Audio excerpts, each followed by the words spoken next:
Brilliant. So we're live. We've done it all right now. I'm so sorry if anybody did join a few minutes ago. That was an utter technology disaster. It do happen and I'm really sorry. Hello and welcome. This is our last chat of 2023, which sounds strange, doesn't it? But the dreaded C word, which I don't mind saying, Christmas, is nearly upon us. We have got Kellie Green with us tonight from Mini First Aid Shropshire. Kellie took over Mini First Aid Shropshire last year. And she's been going almost a year in it, but she's a paediatric nurse by trade and she's been doing that for 12 years. So thank you so much for coming on, Kellie. It's really nice to have you with us tonight. I'm so excited about this one. Thank you for having me. I'm really excited to be here. And thanks after your long day as well, because you've been up since 5 o'clock, haven't you, teaching all day? So yeah, we really appreciate it. So to kick things off, do you want to tell us a little bit about you and your journey into this and how you've got to where you are and why you do what you do? Absolutely, yeah. So I started off my nursing career back in 2013 now. I think I qualified as a paediatric nurse. I started my career over at Birmingham Children's Hospital. So I started off in quite very specialised areas. I worked in places like high dependency. I worked in complex care, which was working with children with tracheostomies and ventilators. I then went over to general hospital work. So, you know, when children are poorly, you go to your general hospitals. I worked on the wards there. I then went to work in the community. So I've done a bit of community work as well. I then decided I wanted a bit of experience working with children in schools. So I became a school nurse just before I got married over in 2016. I actually worked with children with special needs. So I was a special needs school nurse. So I dealt with a lot of epilepsy, things like that. And then my latest role, just before the pandemic hit, I became a A&E nurse. So in the January, I started in A&E, and in the March, the pandemic hit. So that was an interesting career move. But yeah, so I did work in A&E over the pandemic. Also became mommy in the pandemic, just because, you know, working in A&E wasn't enough.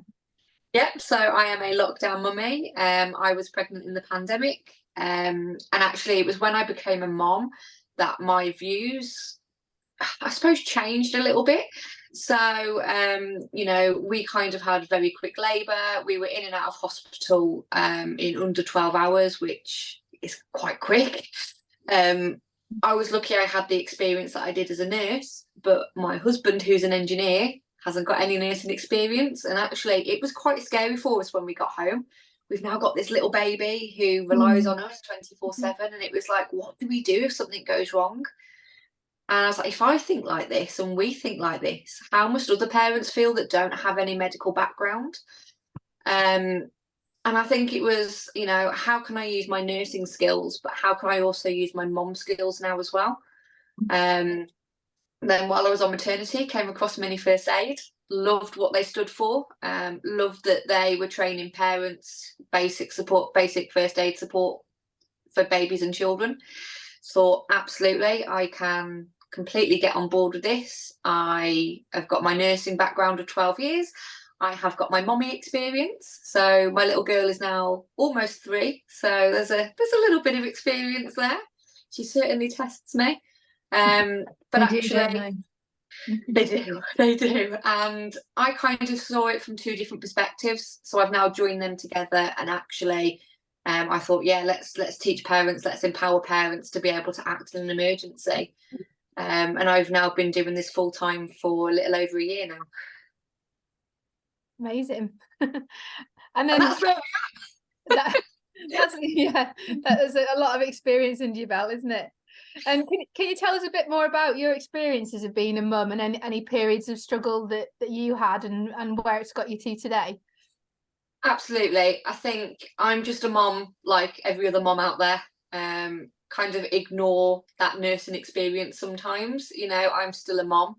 I suppose being a lockdown mom, we experienced some struggles that maybe have been different. So, you know, the support that's been out there, particularly when Brianna was a newborn, very little support out there. We were kind of winging it, so to speak, pretty much on a daily basis. But when it comes to mom experiences, I still experiences the bumps, the grazes, the bangs to the head. The bangs to the head are a daily occurrence in our house. We had a red form today from nursery. She'd not looked where she was going or something. Doesn't sound unusual in our house. And I think Brianna, she's almost 3 now. And whether it's because she's got a first aider and a nurse as a mom, but, every time she bangs her head, she can now put her own cold compress on her head, and she's only 3, but she knows what to do. I suppose we've had the breathing problems as well, particularly in the winter. So she's had the wheezes, we've had the hospital admissions, we've had the get her to A&E, we've had the inhalers. Any parent who's had to do inhalers on their little one will know how difficult it can be, because it's scary. The kids don't know. They don't know what it is. It can be quite scary. It's this big thing on their face. If you have a look at my little girl's inhaler, it's covered in stickers. It makes her feel more comfortable, and she actually does her own inhaler now. All I do is the squeezing bit. She holds it on her own face. But yeah, we've had the breathing problems. We've had we've had the diseases like chicken pox. We've had it 3 times. 3 times we've had chicken pox now. So we do experience what every other parent experiences, what every mom experiences, and we also experience the struggles of not being heard by medical professionals. I hear a lot of they're just not listening to me. I've gone back to the GP so many times, but we've also had those experiences as well where we've had to keep going back.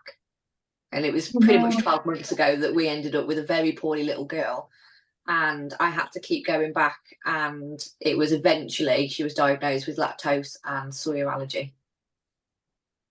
And that's even with your experience and knowing what questions to ask, isn't it? It's yeah. But we experience those struggles as well. I have periods where I'm like, I don't feel listened to. I was like, people aren't listening to me. I know my child and no one is listening to me. So yeah, it's we still have the struggles that a lot of the other moms do. Ignore the background that I've got. I'm still a mom as well. And even when we go to hospital, I'm like, treat me as a mom. Don't treat me as a nurse. Treat me as a mom. I'm here in my mom capacity today. Yeah. So following on from that, it kind of links into what I was going to ask you really anyway, around in terms of first aid and knowledge around key skills for first aid with small children. Do you feel there's enough of a focus on this, perhaps in pregnancy and after children are born? And do you think that we sort of empower mums in the right way? I think there needs to be perhaps more of a focus on first aid. I know in some of the areas that I work in, it was picked up on a survey that parents actually wanted first aid as part of an antenatal programme, as it isn't currently included. And I think that kind of showed a lot of parents wanted to feel more comfortable should an emergency happen with their little one. It can be different. We have different experiences. Everyone has completely different experiences. Say, for example, if you have a little one that's on the neonatal unit, you're likely to come home from a neonatal unit after watching a video of some first aid. But those who, like me, went on to a maternity unit, gave birth, got discharged home, we don't get told what to do if there's a problem. We don't really get told what to look for. We don't get told how to act. And I think, do we empower parents? I think, particularly in our courses, yes, I think we do. We empower parents to make those decisions. We empower parents to make the choices. We empower them to listen to their instincts. Trust your parent instincts. If you think your child's not right, you know your child better than any medical professional. The amount of parents that I've heard that say to me, I don't know what it is, but little one's just not right. There's something just not right about them. They're not themselves.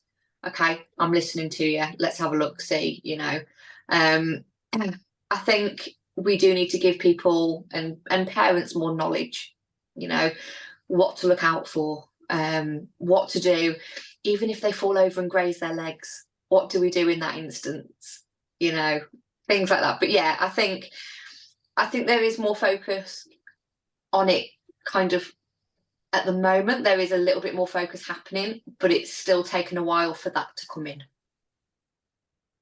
Yeah. And have you got any experiences of mums that you've helped and supported, and that might help or inspire others to kind of get that training or learn a little bit more? Absolutely. I mean, it's never nice to hear that an accident's happened, but what is nice to hear is actually how our training has helped in that situation. So there's a couple, to be honest, but the ones that stick in my mind are, say, for example, burns. So we've had parents that have come to our class and they've gone, my goodness, I'm never going to remember any of this. You know, there's a lot of information that we fit into those 2 hours.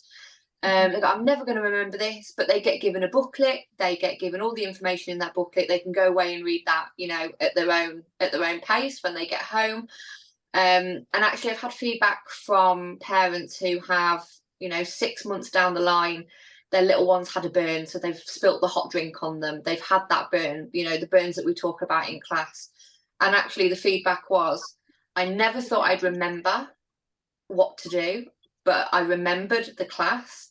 I did what we were told in the class, and actually the outcome was really positive. It wasn't a hospital admission, and they kind of praised the mom for her quick actions, which, you know, for me, if they maybe hadn't have had that training, would that situation have been different? Possibly. So to hear things like that, actually, you may never have to use the training, but actually, if you do, it's better to know it and not need it than need it and not know it. Yeah, that's great. That's something I always say in classes. It's better to know it and not need it, but than need it and then not know what to do with it. Yeah. I think in our first aid kits, we actually have bravery stickers now. And a lot of people are like, why do you have bravery stickers? Kids love distractions. They love distractions. Brianna, if we can distract her from something, she instantly stops crying. Again, we've had feedback, you know, mom was at a park, little one had fallen over, she got her first aid kit out. We've talked about first aid kits in our classes. She said, actually, we didn't need to use anything out the first aid class. They'd not cut their leg or anything. They'd just fallen over, were quite distressed with it. She said, but what I did use was the bravery stickers. And as soon as we got those stickers out, the world was right again with them, you know. So that's a positive as well. I suppose one of the big ones for me, and it's more going towards kids, I suppose, but, you know, we empower kids to help their parents. So we teach kids first aid as well. And actually, we've had really positive experiences where we've taught kids first aid and a parent has, you know, got a cut at home, and actually the child's helped the mom, which is, and they were like, you know, they did the training a couple of weeks ago. They knew exactly what to do. They got help. They put a bandage on. They put the gloves on, and they actually treated their parents, which I thought was amazing. And I suppose really the only other one that sticks with me is choking, where parents have had to help in a choking incident, maybe not with their own child, but actually, you know, with someone else's. And they were like, we remembered back to the training that you did, and actually we were able to help, and we got what they were choking on out. So we do have some really positive feedback, and we do like to hear it as well. We do like to hear how our training is kind of impacting. That's brilliant. Really good. Anything to do with choking terrifies me, but it's brilliant that the skills, it's brilliant what you said, that they're working. Yeah, it's nice to hear that they're working. And, you know, like I say, you may never have to use anything that we talk about, but actually, if you do have to use it, it's good that they're remembering back to the class and they're going, actually, I remembered what we did 6 months ago, and actually I was able to save a child's life. And for me, that's the biggest thing. There's nothing bigger than that, is there? Yeah. Well, we've had quite a few questions submitted, so we might move to those if that's okay. Although absolutely, I almost started chuckling when you said about the leg graze. I think we've got a very specific one around a graze. Okay. It's not the first question, but we'll come to it after. So the first question is, what are some of the basic first aid things that you think every mum or parent should know? Okay. Bit general. Head injuries, something that is really common with children. Kind of what to look out for, those signs and symptoms. How to spot a deteriorating child. So, you know your child best. when something's not right, don't be afraid to act on your instincts. If you think something's not right, absolutely act on those instincts. I think from a lot of parent feedback is the CPR and choking primarily being one of the biggest, simply because a lot of kids, when they start weaning, a lot of parents have that fear of the choking, which is a completely relevant fear to have. I still have it. Brianna's nearly 3, and every time, you know, she eats something, I'm like a hawk on her. I'm just like, I'm watching her. Same. And Brianna actually choked about a month ago on a piece of pear. So again, I've had to have that mom experience where I've had to do first aid on her. Luckily enough, it came out with the techniques that we use. But yeah, I think it's knowing what to do with the basics, but also knowing what to do with those, you know, medical emergencies as well. Thank you. And then I suppose we touched on it slightly, but do you see a theme of worries from mums on your courses? Absolutely, yeah. I think from the, you know, we get a very general, I just want to know what to do if something was to go wrong. However, the main theme we see is choking. A lot of parents we find during our classes, particularly when their little ones are about 5 months old, because they're about to hit the weaning phase, and they're like, I wanted to do a class on choking before we introduce solids. And we see a lot of that. I think that's probably one of the biggest themes. We get a lot of, say, parents who are pregnant that want to come and do the general, but we do see a lot of, you know, ones that bring their babies, because we allow under 1 year to our classes, so you can bring your little one with you. And the majority of times they're about 5 months old, because they're about to start weaning. And when we say to them, what's your main reason for joining on to one of our classes, it's the choking aspect. So yeah, I'd probably say the major theme is choking. Yeah, I can totally relate to that one. Yeah. What signs should you look out for with allergic reactions? Allergic reactions vary with everybody. So no two people are going to react the same way. I think the NHS online, they have really good information on signs and symptoms to look out for. I think it can range from anywhere from runny nose to sneezing to, you know, issues with breathing. So your swelling of the throat, maybe you're going to hear some wheezing as well if there's some issues with the airway there. You might get that rash. A lot of people see the rash. So for me, when I have an allergic reaction, I get a rash all across my chest here, and it goes quite bumpy. It's very red, very hot, very bumpy. I know that's how I react to certain things, but other people might react completely differently. And it may also be things like D&V, which is diarrhea and vomiting, which if you've got kids, you've probably come across that at some point. But yeah, it does completely vary. Signs and symptoms will differ from one person to another. And I think it's noticing those changes. So if they've particularly eaten something and they start to showing any reaction signs afterwards that's not normal for them, then yeah, potentially there could be a reaction there. Okay. This is the part where I end up doing the questions and feeling really unequipped for parenthood and first aid and things like that. So I feel like I'm going to have to book onto one of your courses quite quickly after this one. I know. I did one, I mentioned to Kelly, didn't I? Did one about, it was over 5 years ago in Wrexham, and I still have a little booklet, but it's just making me think I need to do a refresher. We do get a lot of people that literally say, I did first aid, I've done first aid with work, and this is a refresher. And actually, we still get doctors and nurses come onto our 2-hour classes, because they're like, with my own child, it's completely different to being at work. Yeah, I've had doctors and I've had nurses, I've had midwives come onto our courses as well. So yeah, it's not just non-healthcare professionals, we get everybody. Oh, brilliant. Yeah. Sorry, the next question is on our theme of choking. So it says, what's the best thing to do when your baby or child is choking, really choking, and tips on how to stay calm in that situation? The calmness is probably one of the most important bits, actually, isn't it? Yeah, I think I'm going to put myself in a mom perspective here. It's very easy for me to teach what to do when somebody is choking. Very easy for me to sit there with a mannequin and say, this is what we do. I completely get from a mom perspective or a dad perspective. Actually, when it's happening to your little one, it's a completely different scenario. Like I say, a few months ago, it happened with Brianna. She went from coughing, and she must have just taken a breath in. And when she took a breath in, I think what she did was inhale it. And she went from being quite loud and coughing to being completely silent, which is when I knew something had changed. And something just kicks in, I think, where you do kind of want to panic. I suppose the best way I could describe it is being like a duck. So on top of the water, you're all calm and collected because you don't want to see your little one.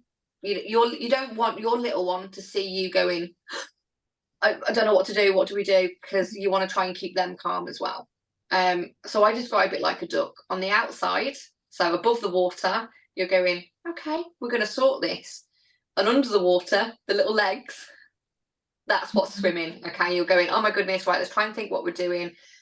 I think the biggest thing is to try and stay calm. As soon as you try and start, as soon as you start panicking, everything you try and remember, you're going to forget automatically.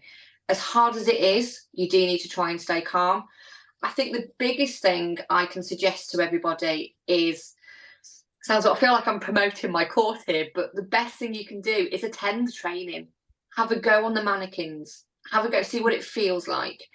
I think a lot of feedback that we've had from parents is they didn't realise that they had to actually hit quite so hard. So they didn't realise they had to do the back slaps quite so hard. And they said, actually, in a real emergency, would they have done that? Had they have done that training? No, they probably wouldn't have been quite as hard. So I think the best thing I can say is come and do the training with choking, feel more comfortable with it, have a go on mannequins, and just make sure that you're aware of what to do, particularly if your little one's eating, what to do if they were to start choking. So you know instantly, if for whatever reason they've started to choke, the first thing I'm going to do is this. And if that doesn't work, this is then what I'm going to do. And I think if you've got a plan in place, particularly in your head, then that automatically makes you feel a bit calmer anyway.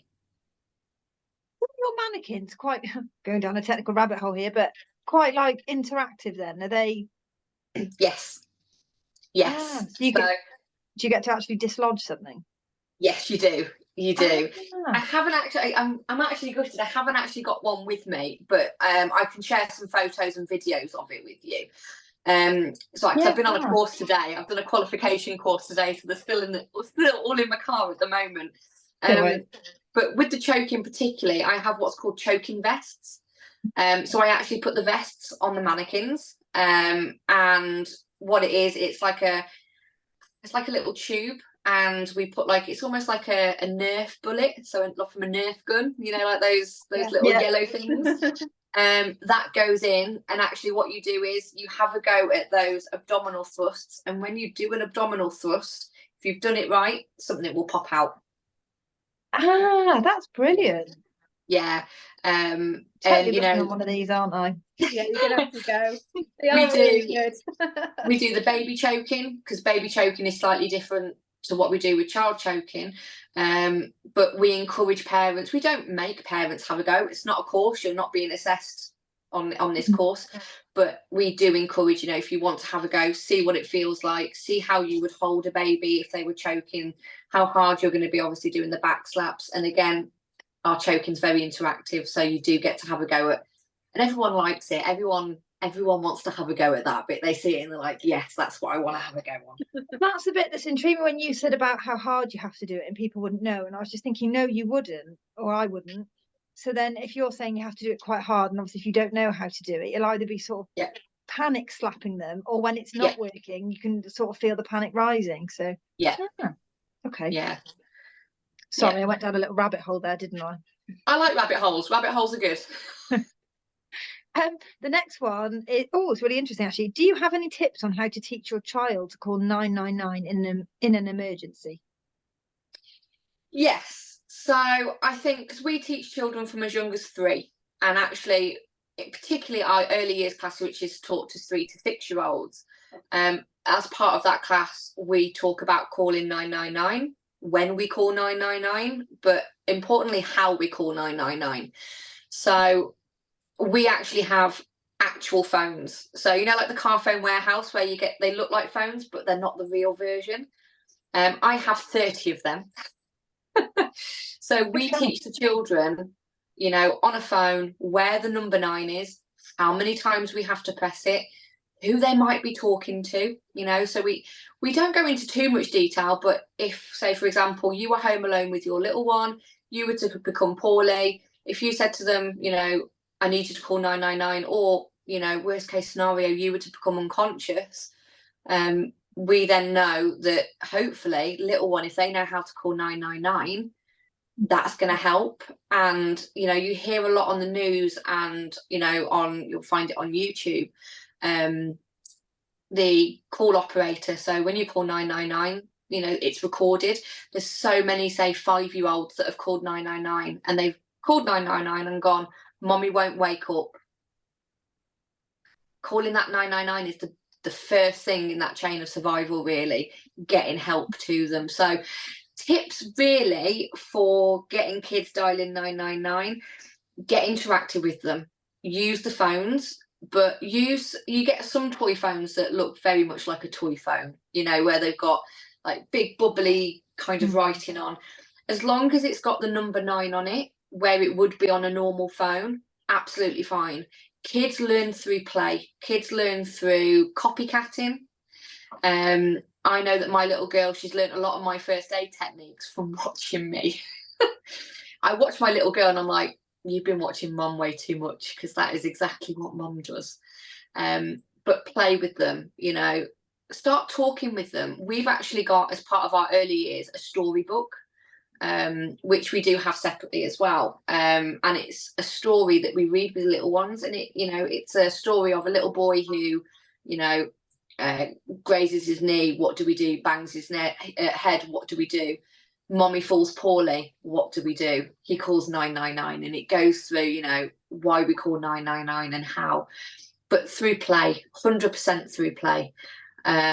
You know, as soon as they can start learning, get them to know where that 9 is on the phone, you know, and don't be like, we do 999. I hadn't even thought of it till this question came in. I was thinking, oh yeah, really good point. Yeah. It's, you know, how many times do we press 9? And they'll go 1, 2, 3.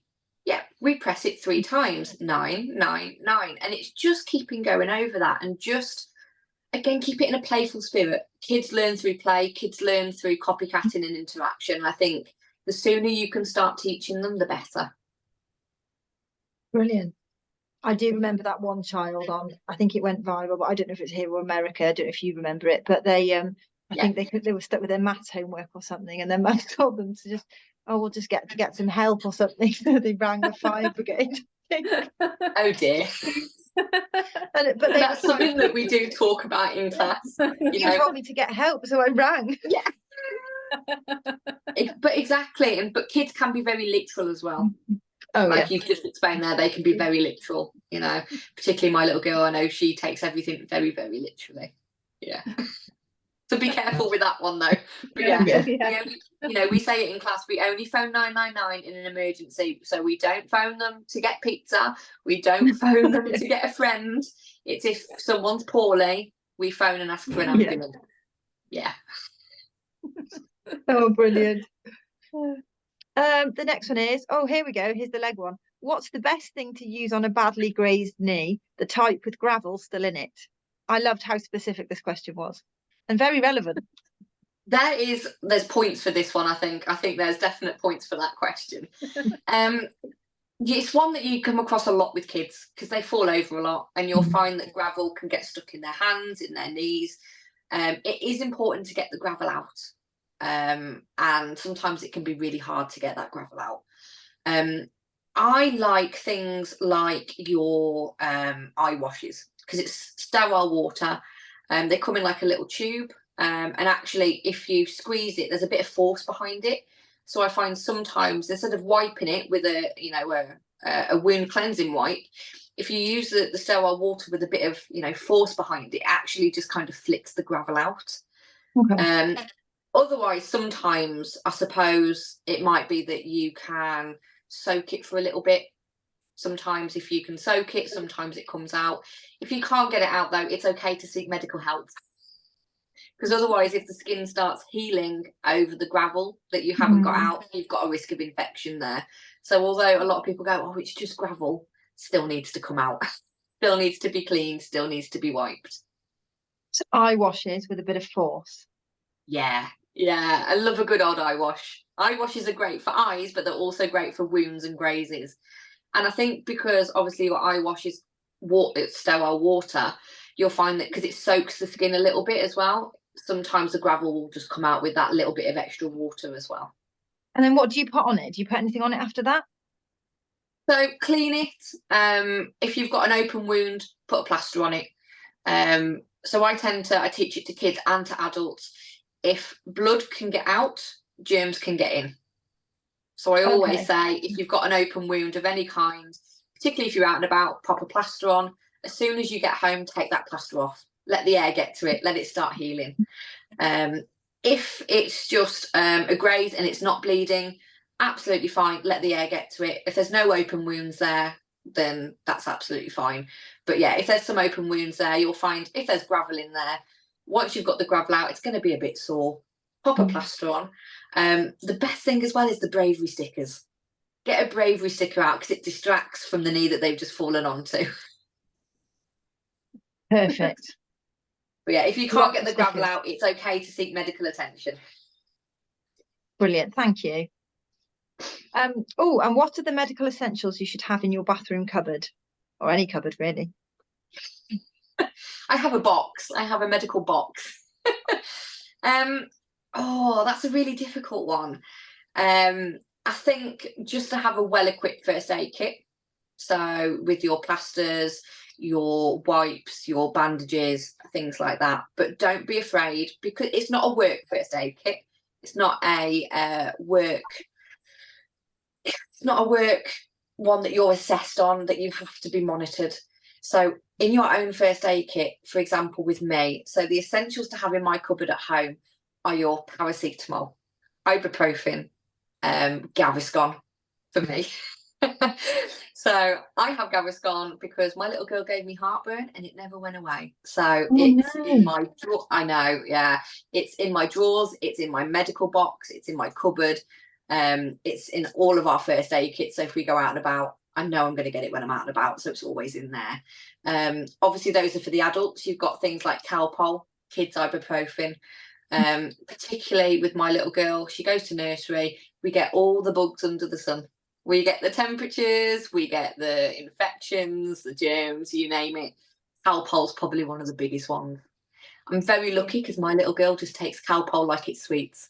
If we say time to take Calpol, she goes, ah, and just takes it.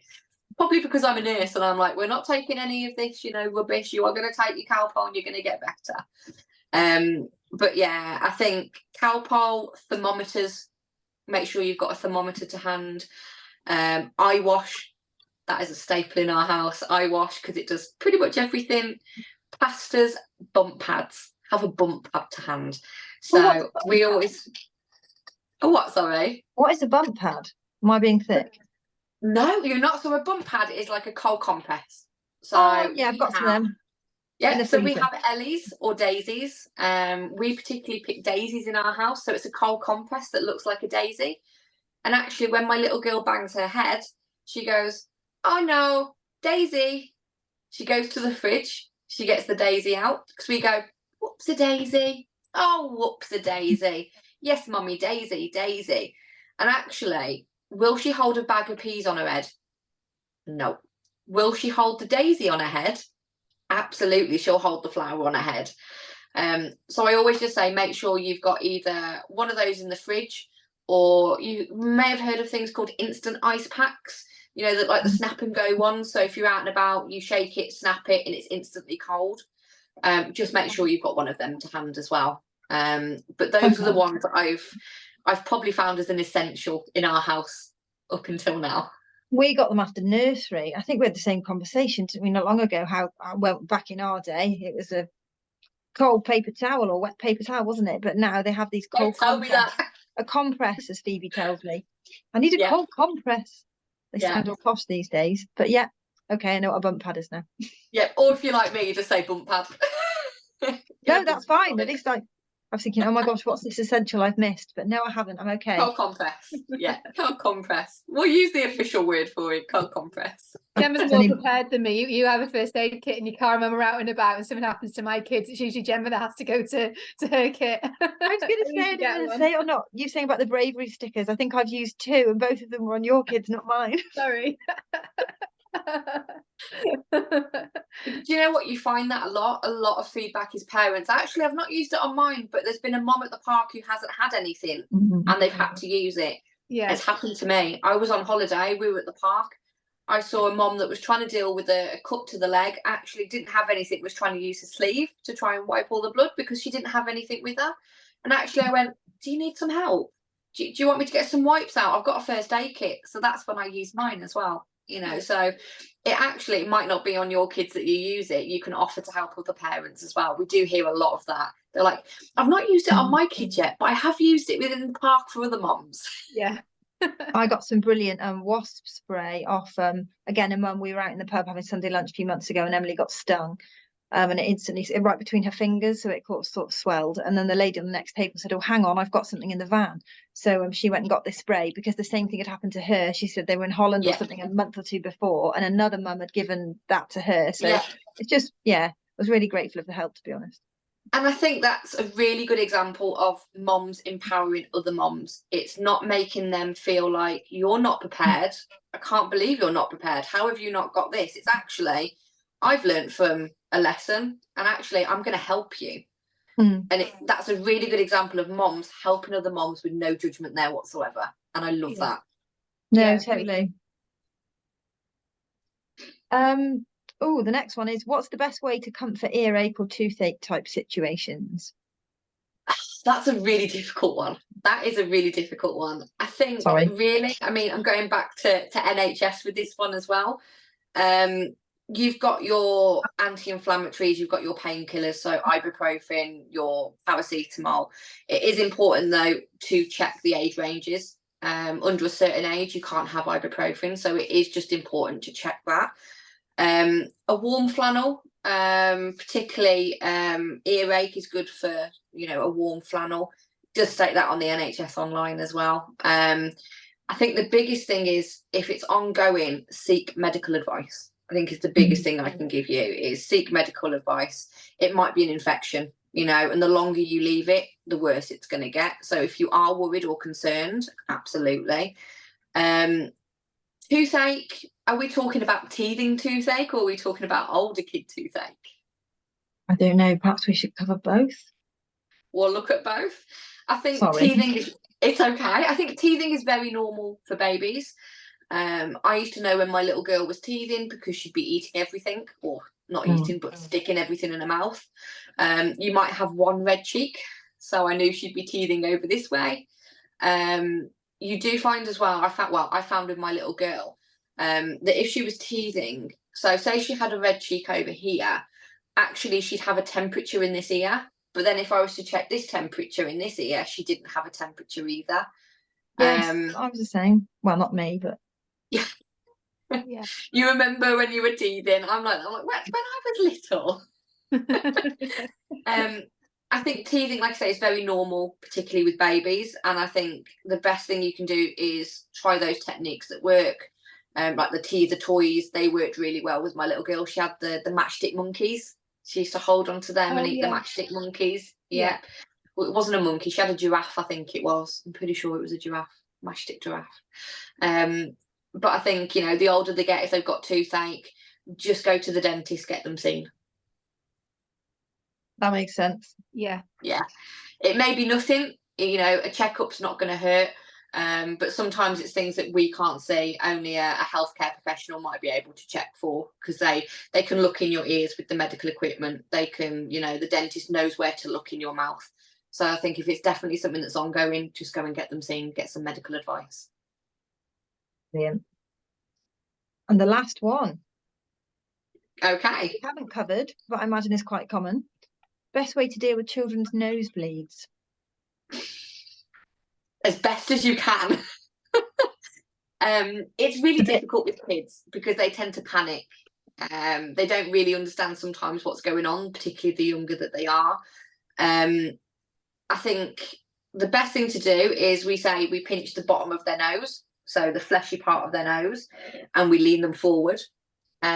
We hold it for 10 minutes, we check.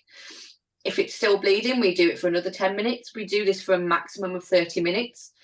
If it's still bleeding after 30 minutes, we need to get seen. Okay, we need to seek medical attention. I think though with kids, with adults, we know to sit still, hold our nose, lean forward. We know to do that. Kids don't want to stay still.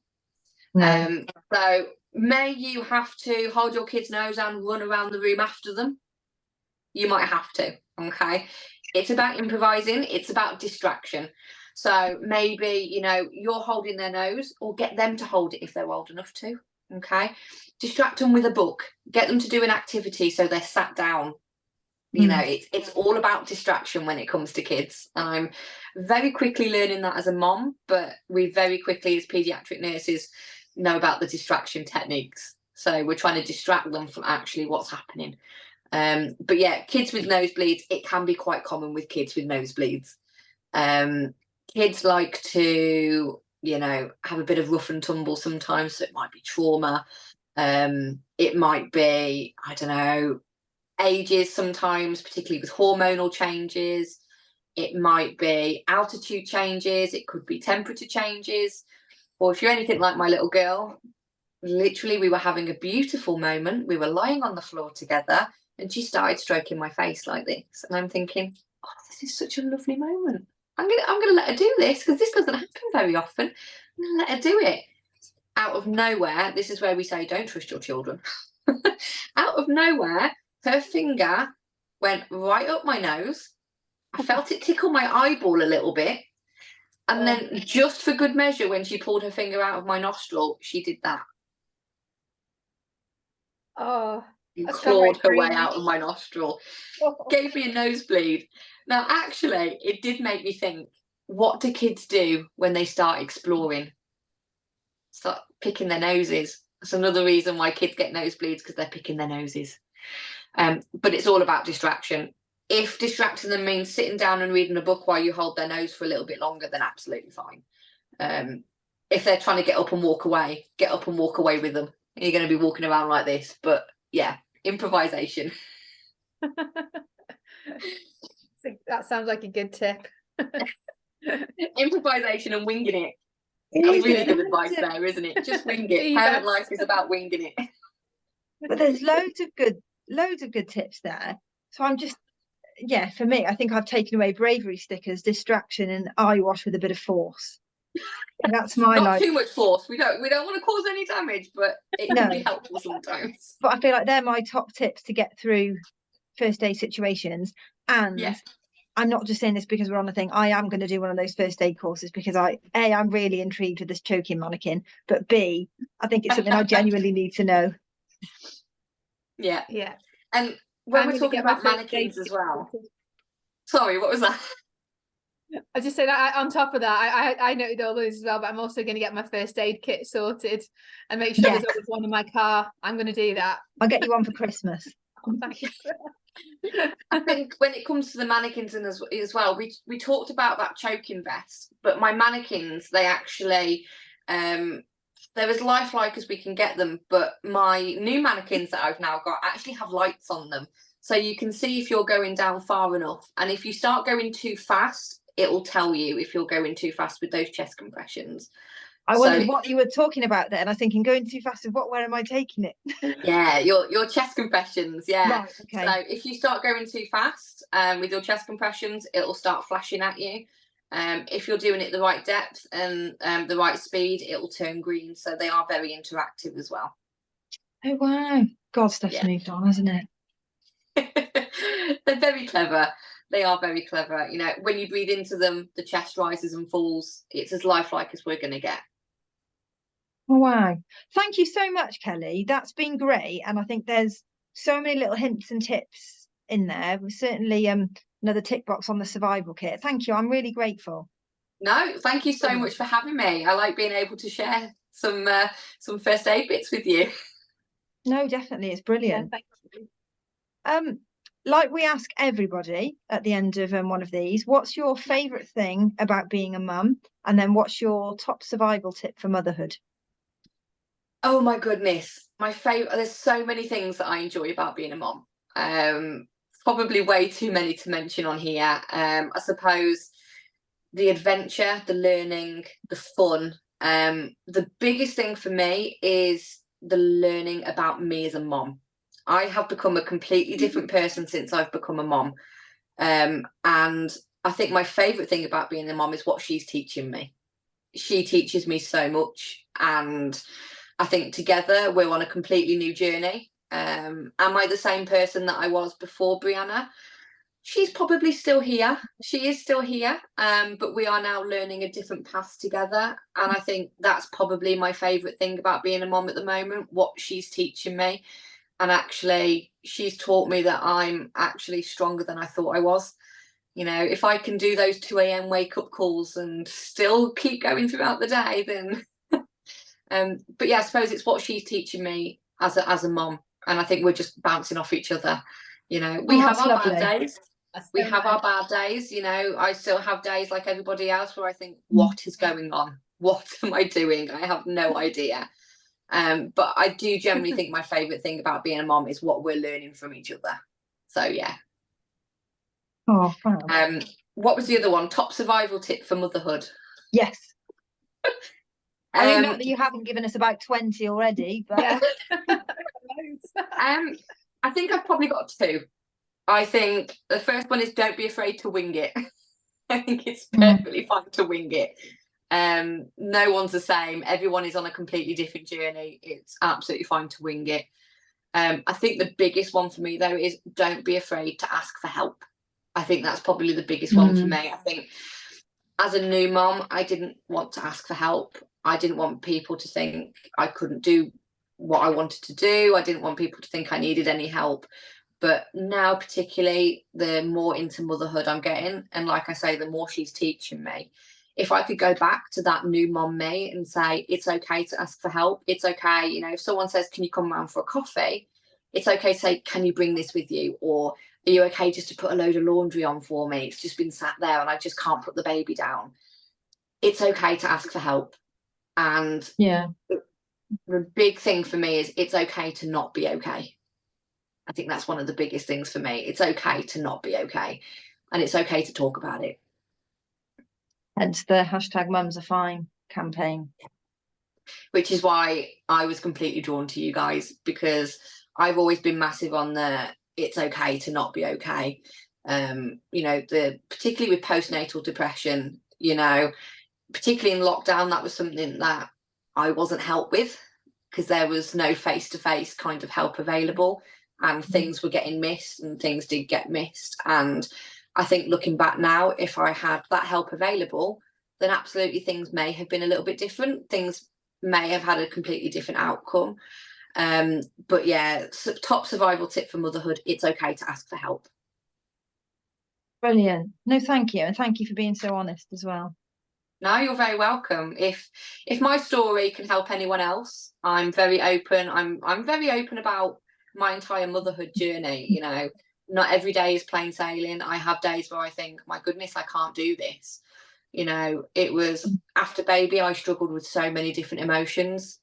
Unfortunately, the support wasn't out there for me, but there is support out there, and it's just letting other moms know that, you know, you can talk to other people, and it's okay to talk to other moms as well. I was grateful for my mom friends, particularly ones that, you know, that I met at, you know, baby group and things like that. In fact, someone that I met at baby group when her little one was 8 weeks and my little one was 8 weeks, she's one of my closest friends now. They're both almost 3 and they are the best of friends. So actually, it's been really nice. But yeah, it's okay to ask for help. Oh, thank you. Is there anything you want to say about Mini First Aid or anything to anybody that might be watching? Absolutely. I think if you are thinking about booking onto a course, just book onto a course. They are 2 hours, they are very informal. If you have a little one, we normally say pre-crawling, because once they get past crawling, it can be a little bit distracting for you because they want to try and eat and chew everything. But if you're worried that you've got a baby and you've got no babysitter, bring them with you. We all, I've had had little ones 2 weeks old at my classes. It's okay if they cry, it's okay if they need feeding. We want you to feel at home in our classes. There's no kind of pressure to have a go on any of the mannequins, but at the same time, they're there if anyone does want to have a go. I think I mentioned it earlier, but it's better to know it and not need it than need it and not know it. So I think if you've got that knowledge and skills behind you, then if you do have to have it at some point, you've already kind of got that in the back of your head. We do offer home courses as well. So if you don't want to go to an open class, so you don't want to join, say, 10, maybe 11 other people, we do actually pick up our course. And if you want to arrange our course to happen at home, we bring our course to your home. So you can do it in the comfort of your own lounge, particularly now it's getting into winter. People don't want to go out, which is completely understandable. And you can just get your friends and family round. I normally say anyone who is going to be looking after your baby, get them on a course, because it might be that you freeze, but then they know what to do and they can step in. But yeah, absolutely. Get yourselves onto a course, either arrange it at home, join an open group, chat to friends and family, but it's okay to bring babies if you want to bring babies to our 2-hour classes. Brilliant. Thank you. You're so welcome.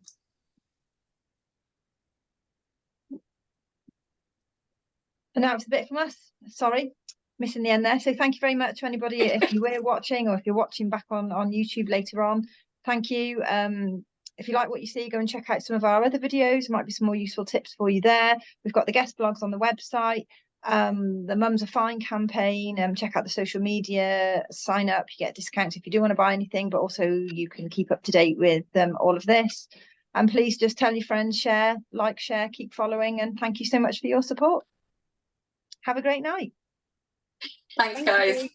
Thanks, Kelly.